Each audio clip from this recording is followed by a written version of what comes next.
episode of the History Echoes podcast. If you joined us for our previous episode of the podcast, that shall not be named because Apple Podcast doesn't show up on Google, and we tried to post that when they took it away from us. So, welcome to the new uncopyrighted name. The concept of the podcast is that we're looking at Canadian current events through the eyes of history. The name goes back to Mark Twain, who said, "A favorite theory of mine is that no occurrence is sole and solitary, but is merely a repetition of a thing which has happened before and perhaps often." Hello, Mark. Hi. Let's dig in. Today is April 9th, 2025. Donald Trump continues his trade war with the world while Canadian elections trundle across the nation. Let's talk a little bit about what's going on in the campaign first. What's your impression so far? My impression is it's still something that could end surprisingly. We still have 2.5 weeks, and the ground shifts constantly with Trump, with the campaign itself. We're heading into the debates. It'll be interesting to see how the Quebec reacts to the French debate. It's still one of the most interesting elections in many, many years. No, I would agree with that. Let's start by looking at a couple of clips from the two leaders. Let's go first with Prime Minister Mark Carney speaking in Victoria. We are fighting the Americans everywhere they understand. We're fighting the Americans in the pocketbook. We have retaliatory tariffs on them. We just hit them again in the auto sector. We're fighting them on Fox News, which is what they understand. We're sending Doug Ford onto Fox News to show them that we're not messing around up here. And we're going to send Danielle next. Maybe we won't send her. Maybe we won't send Danielle. No, maybe we won't. We won't send Danielle. We're going to keep her. No, keep her. No, it's a bad idea. Strike that. Just ignore that back there. So what do you think about that? Well, him being funny is interesting. It's been a long time since a Liberal made anybody laugh in this country. Quetchen was pretty funny. Yeah, it's a long time ago. Yes. You're just showing your age. Well, no, he's still funny. Yeah, take him out once in a while, and everybody goes, "Ooh, he's still going." But yeah, he is funny, partly because he has that freedom to be funny because he's not running for anything, probably. It's. We'll fighting him on the beaches, on the streets, in the hills thing is kind of an interesting structure that he used, and raising the specter of Smith and mocking her in the West. Now, of course, that's really the big. Now we know the BC's not the West like Alberta and Saskatchewan, but the Conservatives were very offended by this clip. They did not feel that it was proper for a prime minister to attack a premier. You gotta be kidding. Are you serious? Just the facts, ma'am. Were they literally born yesterday? Is it okay for a premier to attack a prime minister? I mean, can only one side dish it out? I don't think it was kind and attack on her. Now I know this all kind of sounds partisan. Now I'm not even sure. I'm still not sure who I'm going to vote for, but he could have been a lot rougher on her considering what she's been doing. Yes. Basically saying that hers is Team Canada and everybody else's is on their own. Yeah, and he's not attacking a conservative premiers. He didn't even mention Mo or Larry or Curly. Yeah. But he had nice things to say about Ford, I guess, in that, and where Ford is. I know that there is an animosity, and I find it unusual that he's refused to help Poilievre. Yeah, the only one that actually came forward to help is Carolyn Mulroney, who is the only Ontario politician who has a shot of replacing Poilievre. Oh, some are saying that Ford wants the job. He can't speak French. Neither could Poilievre when he started. Yeah, but he wasn't running for leader then. He could speak French when he ran for leader. Ford is taking the traditional Ontario position of being the linchpin, the archstone of Confederation. That's where he's also he's president of the Federation right now. It's his turn. But I mean, this is an Ontario historical position that goes way back. John Ibbotson wrote a book years ago saying that he thought that Ontario would abandon that position. This is like 30 years ago, I think, or at least it feels like it. And but Ontario has not abandoned that position, and you could see it during Bill Davis's time when he was doing outreach between the Feds, the Trudeau Liberals, and Quebec. You could see it going back to during the Second World War. It did not happen that way, but around the Second World War, there were a lot of times when Ontario tried to hold this position as sort of the founder and strong point of Confederation. Doesn't Ontario actually contribute more to the national GDP than Alberta? Oh yeah, tons more. Yeah, per person, the Alberta GDP is higher, but that's because of this vast amount of wealth that comes out of the ground, and it certainly doesn't spread to people. But Ontario, and there's less people and higher money. Yeah, but people. But in overall straight dollars, it's the auto assembly plants and the manufacturing, and you wouldn't know it from Canada's media, but Ontario is much bigger in terms of population, in terms of its economy, in terms of the resilience of its economy, in terms of its contribution to the federal Treasury. Well, speaking about resilience, I mean, Alberta is right now faced with plummeting oil prices, and the Keystone XL pipeline has a rupture in North Dakota, they announced today. Yeah. So the pipeline is shut down. Which are they saying will raise gas prices? Every time oil prices go down, they blame Ottawa. But they have world oil prices. They actually were insulated during the National Energy Program from world oil prices. They didn't like that. Now they have world oil prices. When you have drill, baby, drill, anybody who got through the first month of economics, which I take it most Canadian politicians and journalists did not do, you know that the more of a supply that there is out there, the lower the price is going to be, unless demand changes. And demand's not changing, not for the better for petroleum products in North America.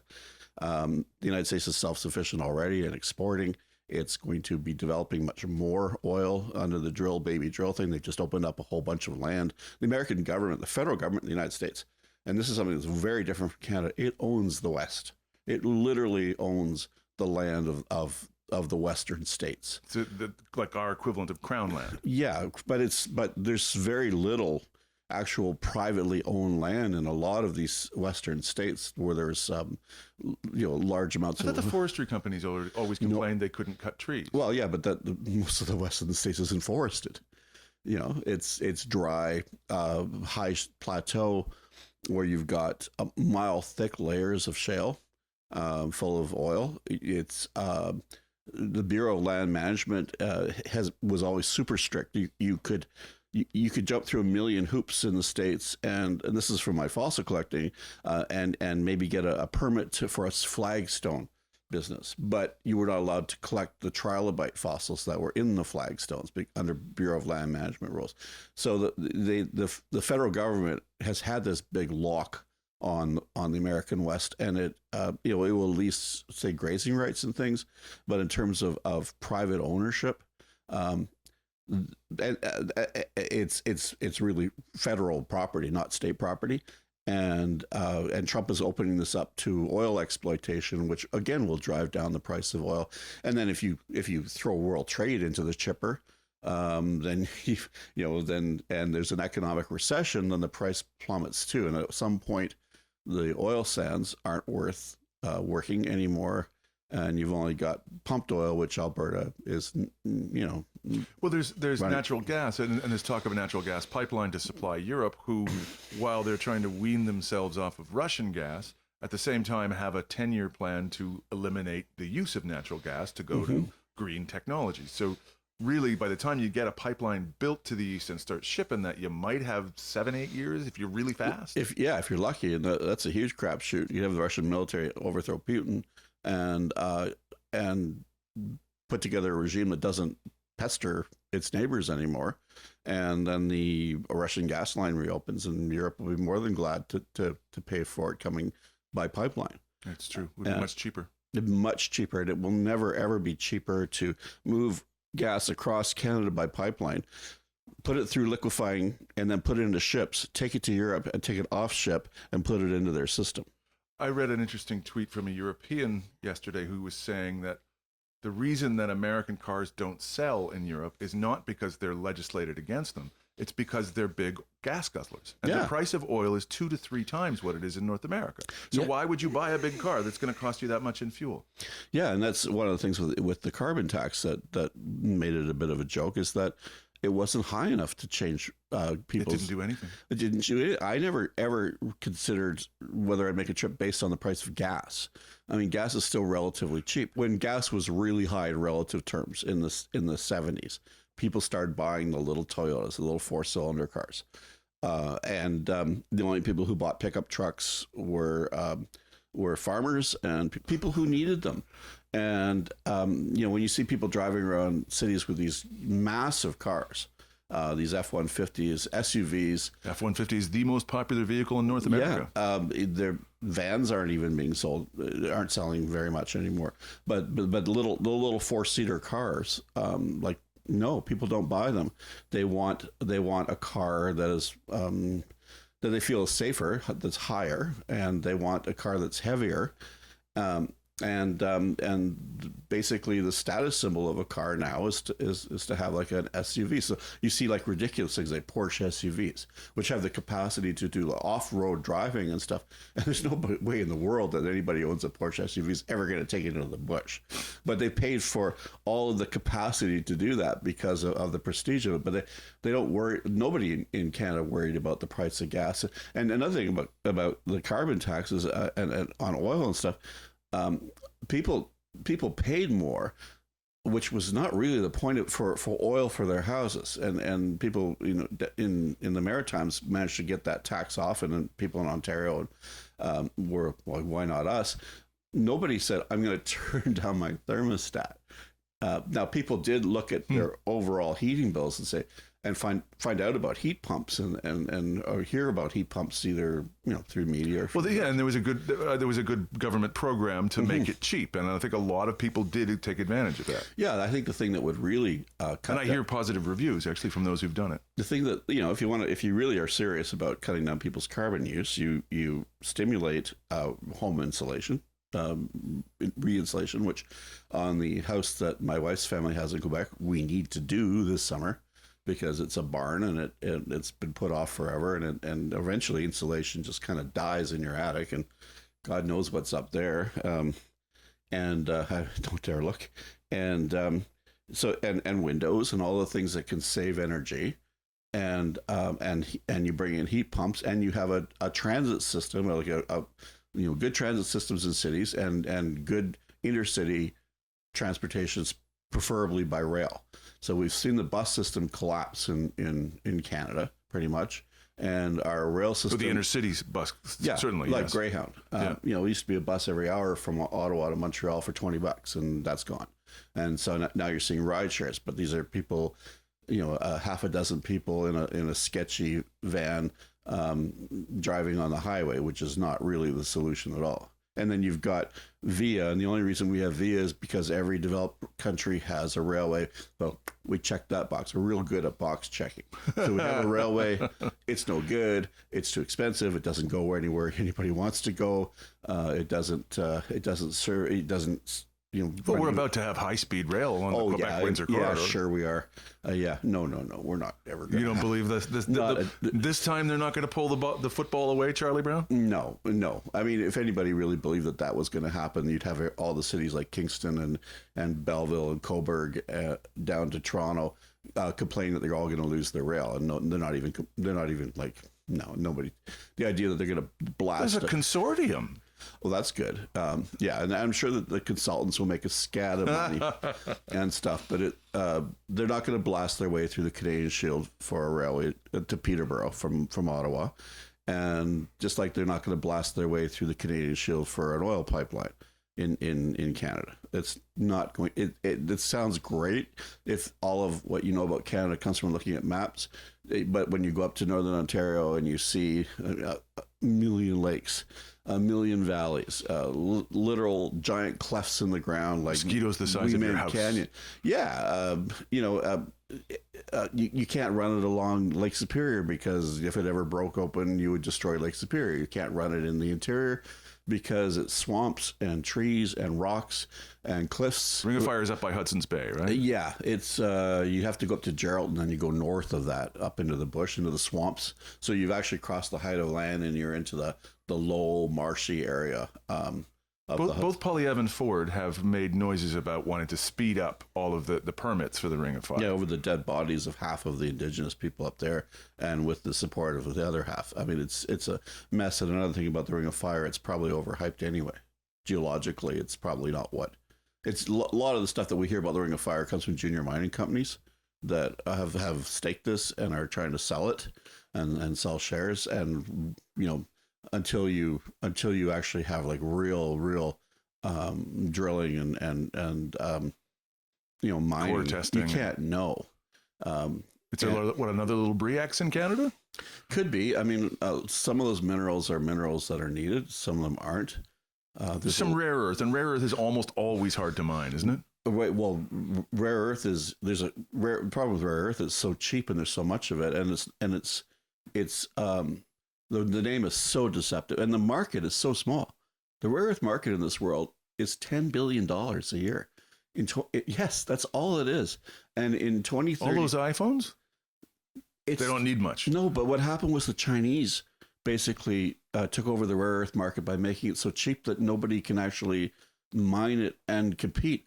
What they did was they, a lot of rare earths, there's a big rare earth mine in California, and it's sitting there empty because they can't process it at a cost that would make it anywhere competitive on the world market. Is the processing that difficult? Because I know that China owns the processing. It's huge. And the reason they own it is because they just dump the tailings. So what it is that rare earths, there's two places you get rare earths. One is out of the ground, just in a hole. And they're not rare. Lots of that. They're everywhere. Democratic Republic of Congo. Everywhere. There's rare earths in your yard.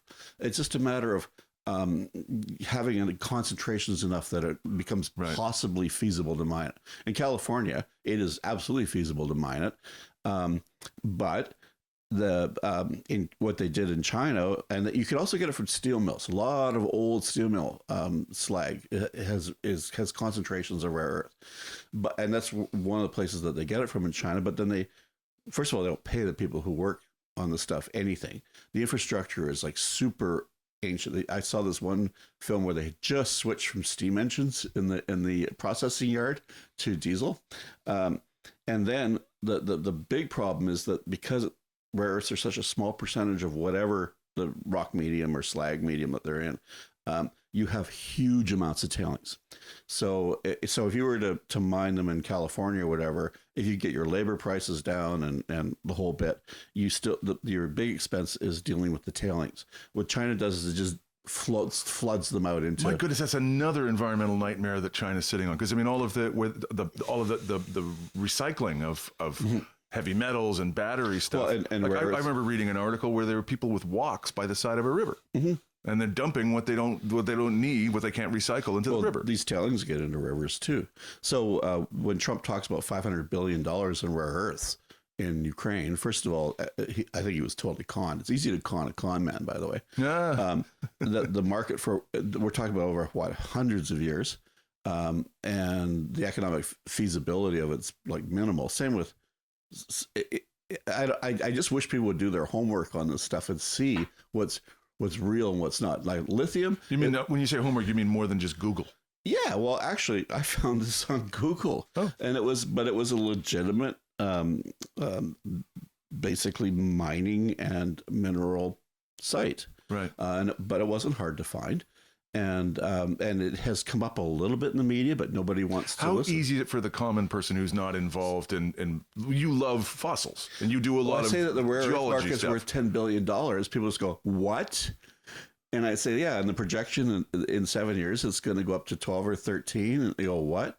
If I was going to invest money in mining company stocks, which are basically a crapshoot, I mean, that's the old casino before we had legal casinos, I would go into lithium, and I'd look at lithium from places like. As a matter of fact, I made a bad investment into lithium through salt water in Louisiana. Mm-hmm. But you know what? That's if it works, it'd be great. You're probably on closer than a lot of people because I followed the Koch brothers. They're the bigger investors. That's probably not a bad. That has potential. A lot more. Don't ever put your money into a lithium mine for rocks. Like we have lithium pegmatites around the Ottawa Valley, Is there especially lithium up in Yukon? There's lithium around Wakefield. There's a lithium pegmatite, which is basically a big volcanic sort of cauldron that's now exposed. And the mica there, they found this in like over 150 years ago, because the mica from there, which is what people mined on the Quebec side of the Ottawa River, was too weird to be used. It was too brittle, and it was because of the lithium in it. So this lithium pegmatite, which is covered with multi-million-dollar homes and also has gem quality tourmaline, it's been staked and everything as if it's going to be mined, but there's no way in the earth it's going to be mined. And there was a lithium mine in near Nipigon, Ontario. I was going through old mining stuff, and I found this mine, Old Plains. And it had been mined around the time of the Second World War, and then it was abandoned in the 50s because it wasn't. It stopped being viable, and I'm sure that's all staked. I'm sure there's some little company peddling stocks in this lithium deposit in Northern Ontario. But if you're going to process, so you could either use heavy equipment and crush the rock and process out the lithium, or you can go to South America and just take it off the top of the ground, which is what they do now. I mean, and that's impossible to compete with. And if that ever taps out, like the great guano deposits, these giant bird shit islands, and bats, which were a huge moneymaker for the country called Nauru, was like per capita was the richest country. South Polynesian camp. Yeah, it was full. It was covered with bird shit, and they mined this bird shit for years, and the locals got enough of it, of a piece of this action for years. The value of those phosphates in Nauru is so high, and on these other islands, there's actually an American law that allows Americans to seize islands covered in bird shit. It's still on the books, and that the American government will back them up if they find these things, because the phosphates are useful for fertilizer. They're useful for munitions. We had in the Ottawa Valley area, we also have big phosphate deposits, but they're spread out all over the place. So we don't have like big phosphate mines. I know we've gone off on a huge tangent, but it's more of a plea for people in politics and government and media to understand what's really going on. And we're way off where we're going. Yeah. But it's fun. This is a really fascinating area because this is the future of the economy. And we're going to have these false starts, and we are not poised to, just as Canada really did miss the tech boom. We had a lot of speculation. We had some software stuff. We had BlackBerry, but of course, BlackBerry didn't keep up. We do have a chance to increase our research right now. There seems to be, according to some recent reportage, a flood of Americans who are like doctors and scientists who are thinking about moving to other places. And I think there's some programs. I saw that the University Health Network in Toronto had successfully lobbied some big names to come in. Mm-hmm. I've seen Canadian researchers saying, well, what about us? You guys aren't giving us gigs. But when you're getting the world-beating talent, this might have a chance. And Trump is killing research in universities. He's taking hundreds of millions of dollars away from the finest universities because he doesn't like the way they treat DEI. But the Ontario government stopped funding the universities to the point where the university. Yeah, so this is the foreign student thing. No. Let me finish. Oh, okay. It was to the point where the Laurentian University shut down its mining engineering program in Sudbury. And when you're getting to the point where you're actually destroying your infrastructure of research and skill, you are not poised to take advantage of the future of mining and resources directed towards the tech sector. And all we ever talk about is oil and gas. And we're world leaders in mining. We are. Tech Industries is one of the biggest on the planet. Yeah, but they're not mining here. No, they have some mines here. They have mines here, but that's not where they're making their money. No, and they're also controversial the way they mine in South America. They're sort of like the United Fruit Company, the way they treat the people that live there. Yeah, and that's one way of becoming profitable is through basically imperialism. But in Canada, we have potential for mining, but how do you do that if you have governments that don't take Indigenous property rights seriously, which claim to believe in property rights, but it's only for certain people. So your property rights and your property rights are somewhat guaranteed, but your friend's property rights, the chief and his people. And I'm confused. The law. Mineral rights. You don't own the mineral rights to your own house. Yeah, but nobody can come and mine your house either in Canada anymore. I have a prospector's license for Quebec and Ontario. I can't stake your yard anymore. No, but I could at one point. If you drive down into southwestern Ontario and see the oil fields of Ontario, you'll see these little oil wells all over farms and stuff. And some of those mineral rights were staked years ago, and some of these are the access is leased from farmers, and it's a nice little earner. And it's just the damnedest thing to drive in Essex County and Kent County and Lambton and see these little oil wells going, which have been going. They're actually the oldest oil field in North America. And they're still going along. But we have the opportunity now to either get into the next industrial revolution or be totally sidelined. I thought the next industrial revolution is the intellectual one. Well, yeah, but the artificial intelligence will make us all artificial intelligence eating lunch from a cup. But it still requires computers. It still requires It still requires software to make that. There'll be constant updates and things. And if AI is what it is. And we do have an overabundance, especially in Quebec, of green electricity. We still haven't used all of the James Bay electricity. No. Not all the turbines are even running. From what I understand. It was so cheap. And now they're going to actually add on to the Churchill Falls in Newfoundland. Right. But the electricity is so cheap that it became a target of Bitcoin miners. Yes. And just as Alberta did, and Alberta actually put a cap on the Bitcoin mining.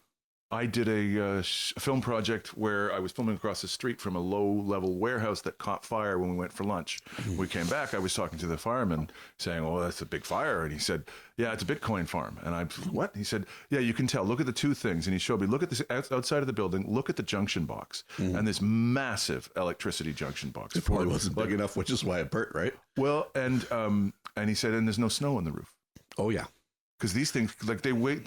That's the thing is, if you're going to Bitcoin mine, you should have a greenhouse. You should be there should be a law of that, right. To do something positive with that waste. Yeah, well, actually, when I drive by the Cart Mountain in Ottawa, when I head out to my favorite fossil sites, and I see the flames coming from, they just basically put pipes in the ground. This is an old dump, by the way, for anybody who's not from Ottawa, but it's an interesting topographic feature on the edge of town.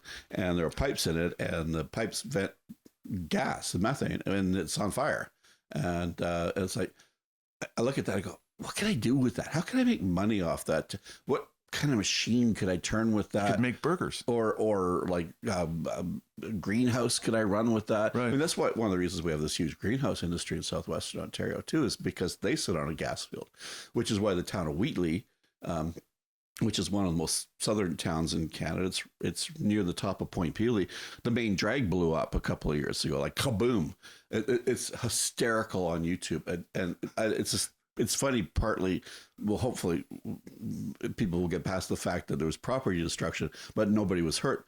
But this guy sitting in his truck, and all of a sudden, like, I don't know why it's recording, but all of a sudden, like, the whole downtown literally blows up, and there's like lumber flying, and he just puts it down and he's gone out of there.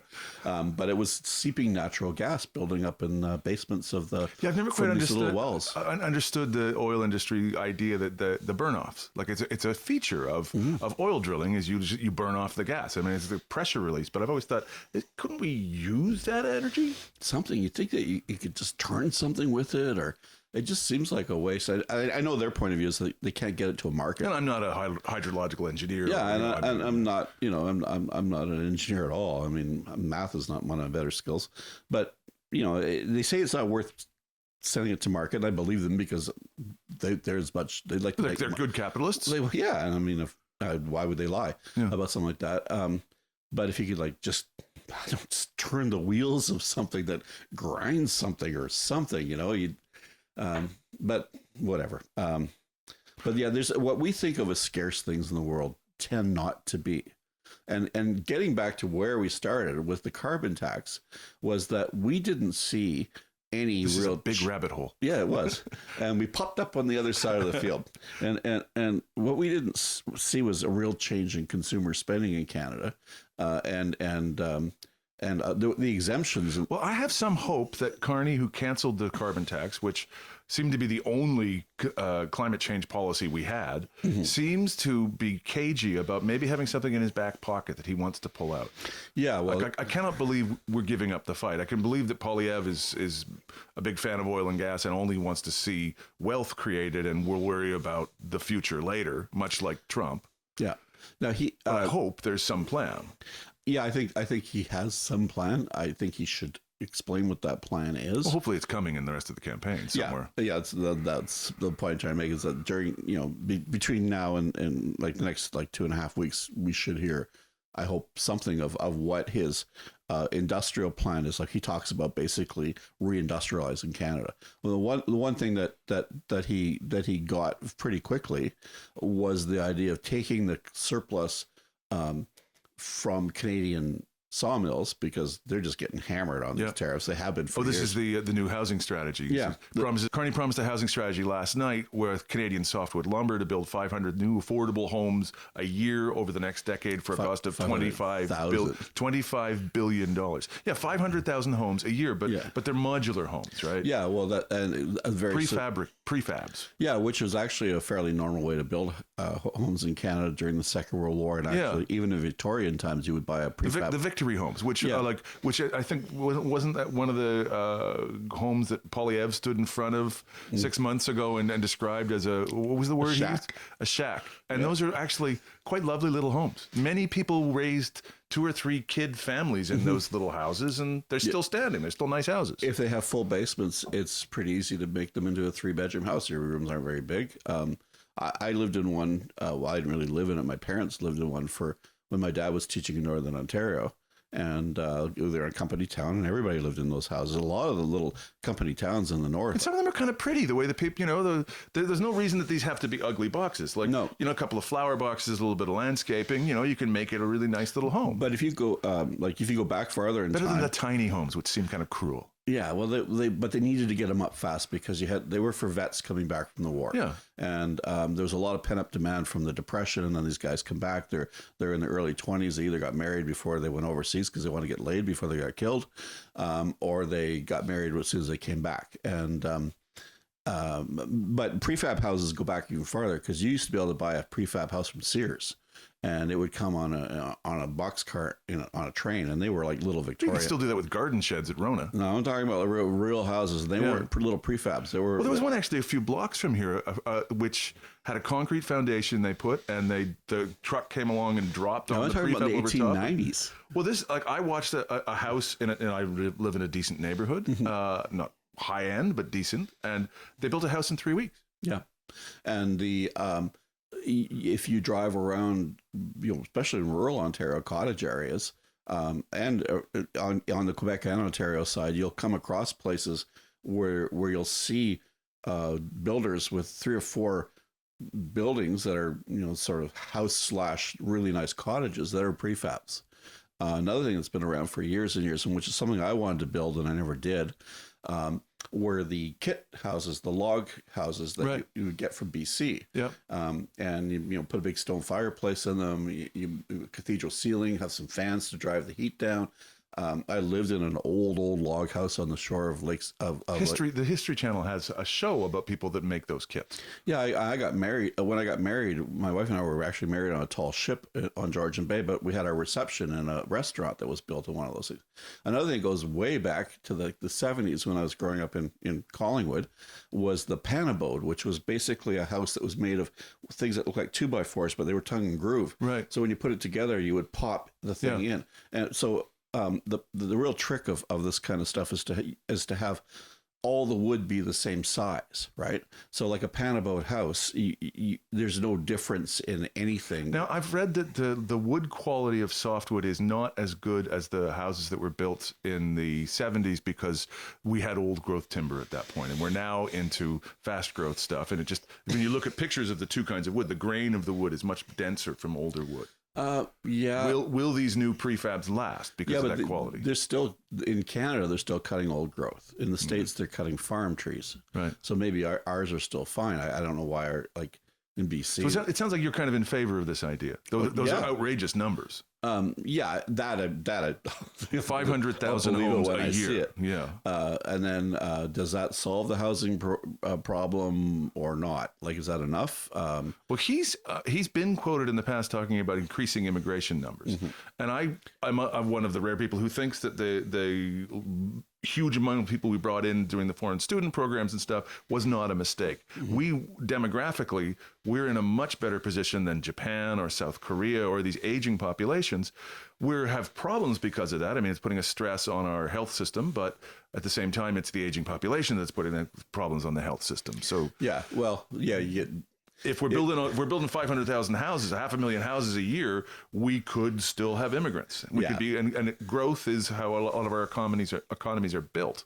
Well, we have to stop doing immigration on the cheap, and build. We should sell Trump cards. Well, no, I don't mean that way. I mean, we should stop doing immigration without building the hospitals, training the doctors that we need, building the schools that we need. Right. I think that Roads, a lot of the water, reaction to immigration isn't because of racism. There is an element of that in society, in every society. But there's this feeling that I can't get a doctor, and I can't get a doctor because we don't have enough doctors. Well, why don't we have enough doctors? Well, people don't realize that since the 90s, provincial governments have deliberately kept the number of doctor training places down. And the medical profession has... And doctors are retiring. The boomer doctors are retiring. But we could easily fix that. When we have a shortage of teachers, we just admit more people to teachers' colleges. Right. We're training lawyers by the friggin'. But now, isn't the problem with that, it's the provincial colleges, it's not the federal government? No, it's the provincial governments in the 90s agreed to reduce the number of spaces in medical schools in Canada, to reduce the number of people who had billing numbers for Medicare. That was a deliberate agreement made during Bob Ray's, during that recession of the early 90s. We have a doctor shortage because we don't train near enough doctors. And the medical profession prevents doctors from getting the experiential training that they need. So we have expanded law schools out the yin-yang. We have expanded journalism programs because, hey, Canada needs more trained journalists. We have expanded all kinds of stuff like that. The typical lawyer now makes peanuts because we have way too many people being trained in law. Way too many law schools, with not just more law schools, but more seats in each law school. I think doctors are complaining that they're not making much money either. Like especially GPs. Like their problem is startup capital. It costs a hell of a lot to start a doctor's office. So they come out and they get no EI, they get no healthcare coverage, they get no vacations, they've got to run their own business. Well, or that's if they're lucky and have the money to actually start a business. And a lot of them now end up working for these chains. Right. And or they rent. My own doctor, when he started, he came actually from Newfoundland. You have a doctor? Can I have him? Yeah, you can have him. No, he's a good guy and he's a good doctor. But he was from India. He went to Newfoundland and then he came to Ottawa. And when he got to Ottawa, he ended up working in one of these clinics, basically sharing space with other doctors. But it's not a partnership. It's more. It's a very exploitative system where the owner of the clinic gets like half of the billing money, and your only other option is to come up with enough money to get all the equipment that you need to start a practice, and it's really, really expensive, like $500,000.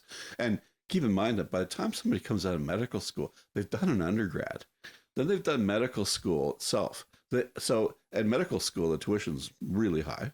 Undergrads. A friend of mine who became a very specialized surgeon finished school at age 36 after skipping a year of high school and with $250,000 in student debt. Yeah, easily. And then think of all the money he didn't make if he'd just gone, I don't know, become like a heavy equipment operator. He would have had an income all those years.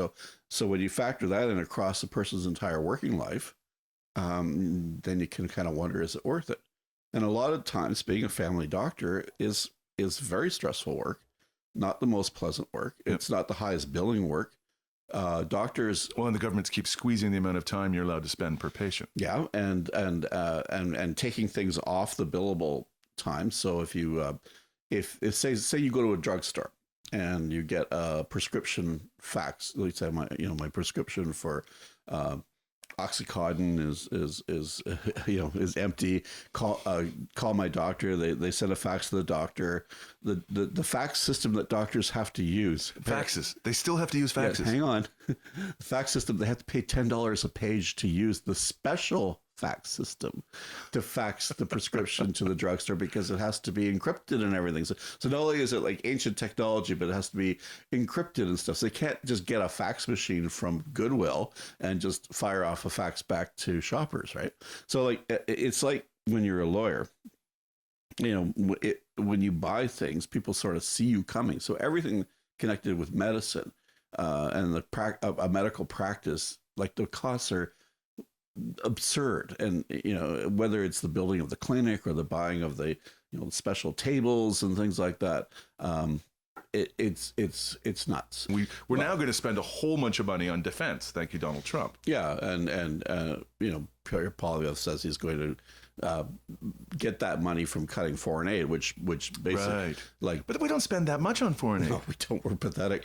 But this pathetic amount that we do is one of the few things that gives us any clout in the world. Yes. So we help those who are. It's the ultimate Christianity that the evangelicals seem to hate, which is helping the poor. Yeah, that whole part that part of the New Testament is very much forgotten. Love your neighbor and help them. Do unto others. And one of the reasons we can go with a Canadian flag on our backpack and be welcome at places is that Canadians have done good things in a lot of those places, or at least haven't been like total dicks like the Americans. For us to stop doing that, so we can build icebreakers, we do probably need to look at the use of the Arctic and the defense of the Arctic. But why in the world? It's not going to make us any money. Well, it might. It might, charge ships to go by. Well, that or we can drill there and ruin. We can open the ports Ocean. of Churchill and Moosonee. We could take Ring of Fire stuff if it actually. Problem with Churchill though is the railway there keeps sinking into the tundra. Yeah, my brother-in-law was an engineer on that. He just said that just nobody spent any money on it for. Yeah, no, they let it fall apart. Well, the fixed railways is easy. It's cheap and easy. It's so easy to do. It's still cheaper than building roads through there. Or you could take the Ring of Fire stuff instead of bringing it all the way to Thunder Bay, is to export it through James Bay. Right. If you have a 5-6 month shipping season, which is basically what the Great Lakes. Well, they had a little bit more than that, but not a huge amount more. But I thought we were saying that the Ring of Fire is actually not worth doing. No, if it was worth doing and you were going to do it, right. But certainly Churchill is an export port for grain. Shaves tons and tons of time, which is what my brother-in-law was moving. They paid him as much to work in the warm seasons doing the grain runs as he had made as a CPR engineer. And he was retired. Got him out of the house for months, and he made out like a bandit until he got sick of it.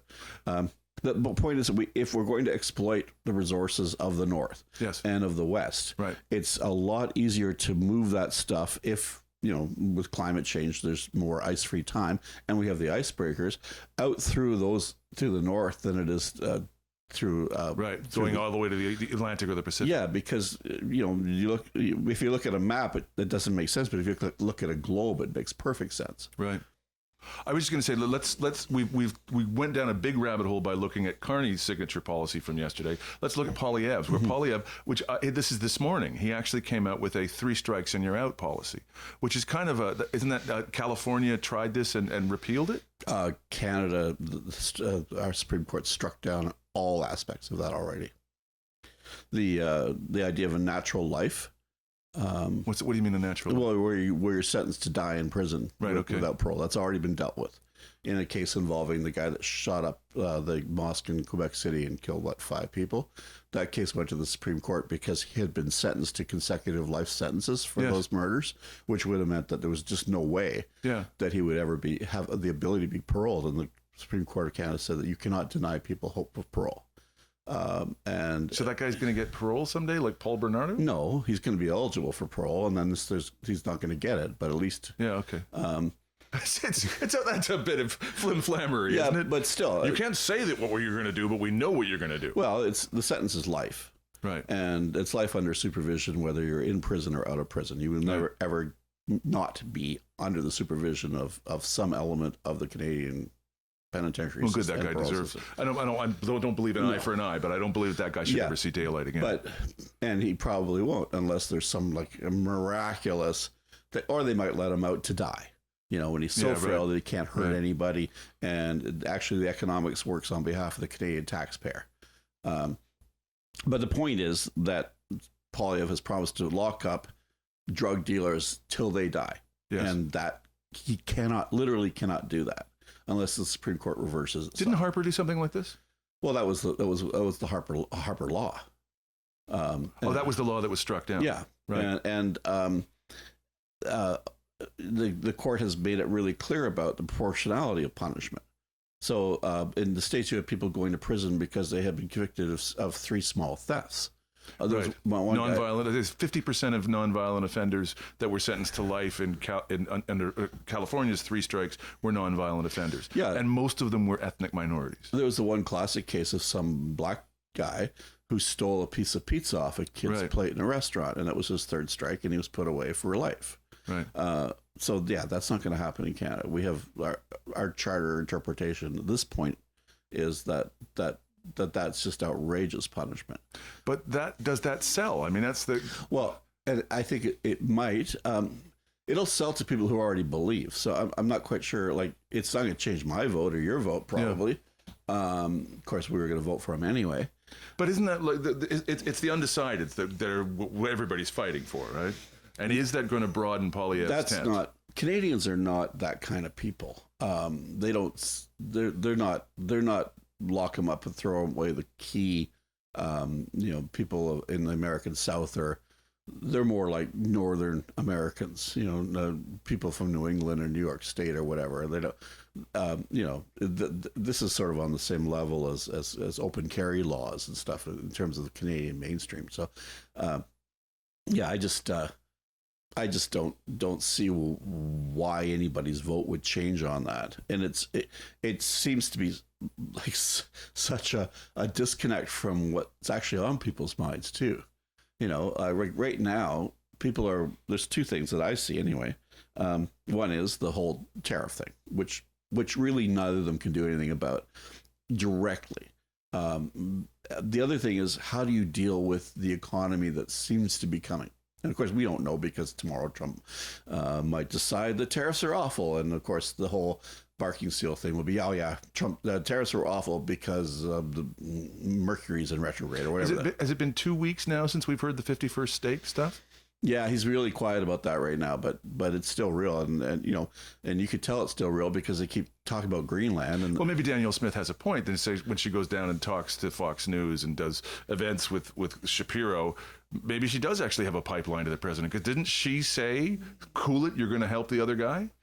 Well, I suppose that might be part of it. A part of it too is that they must be tremendously busy on the whole world tariff thing. Like that's and the golf tournament. Their phones are ringing off the hook. It was a 4-day golf tournament, right? So it wasn't available to the press then. But was that the Golf of America tournament? He won it, just like Nero used to win the Olympics back in the day. I'd forgotten that. Yeah, and but did Nero even compete? Oh well, yeah. It's like the Great Dictator movie, the Sacha Baron Cohen movie, where the Great Dictator in his movie competes too, and then like if anybody actually dares to get ahead of him or race, he just shoots them on the racetrack. My God, could you imagine playing against Trump in one of those? You just shoot. You just aim into the woods every time. Yeah. God.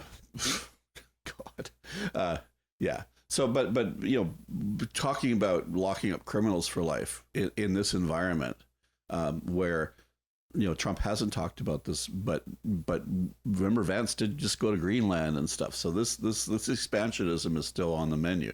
Maybe Smith got them to stop talking about it, but she didn't get to drop the policy. No. Ford certainly doesn't believe that the policy has been dropped. Thanks for joining us on episode 2. I'm Mick Soski. This is Mark Burry. We'll be back next week with a special episode.